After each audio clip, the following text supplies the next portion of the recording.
আরে আরে কে তুমি? প্লিজ প্লিজ আমাকে বাঁচাও। আরে আরে আস্তে, এটা তুমি কি করছো? কি হয়েছে? আরে দুঃখিত, আমি তোমাকে বিরক্ত করছি। জিনি ওখানে কেন পলাচ্ছিস? জিনি আমি আগে থেকে জানতাম তোর কোনো বয়ফ্রেন্ড নাই। এই দেখ আমার বয়ফ্রেন্ড, দেখটা তো হ্যান্ডসাম, আর আমরা খুব তাড়াতাড়ি বিয়ে করতে যাচ্ছি। এই নে বিয়ের কার্ড। প্রিয়া আমার ইনসাল্ট করা বন্ধ করো, সত্যি আমার বয়ফ্রেন্ড আছে। জিনি, আমার প্রিয়া দেখ কত সুন্দরী।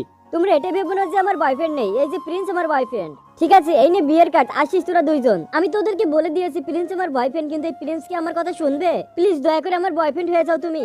সরি, এটা কোনোভাবেই সম্ভব না, আমার এই বিষয়ে কোনো ইচ্ছা নাই। ঠিক আছে আমি তোমাকে জোর করব না। আরে মনে হচ্ছে আমার ভুল হয়ে গেছে, মেয়েটার কথা শোনা উচিত ছিল। সবাই মনোযোগ দিয়ে শোনো, আজকে চিনি আসলে সবাই আমরা ওকে ইনসাল্ট করব। বন্ধুরা এরপর আমি পার্টিতে যেতে সবাই আমাকে অপমান করা শুরু করে দেয়। জিনি তুই একা একা কেন এসেছিস? তুই না বলতেছিলি তোর বয়ফ্রেন্ডের সাথে আসবি? তোর বয়ফ্রেন্ড কি পালিয়ে গেছে? আরে না, ওর কাজের চাপের জন্য আসতে পারে না, ও অফিসে গেছে। লেডি এন্ড জেন্টলম্যান সবাই একটু মনোযোগ দিয়ে শোনো, দেখো জিনির বয়ফ্রেন্ড পালিয়ে গেছে জিনিকে রেখে। আর জিনি একটা ফকিন্নি মেয়ে।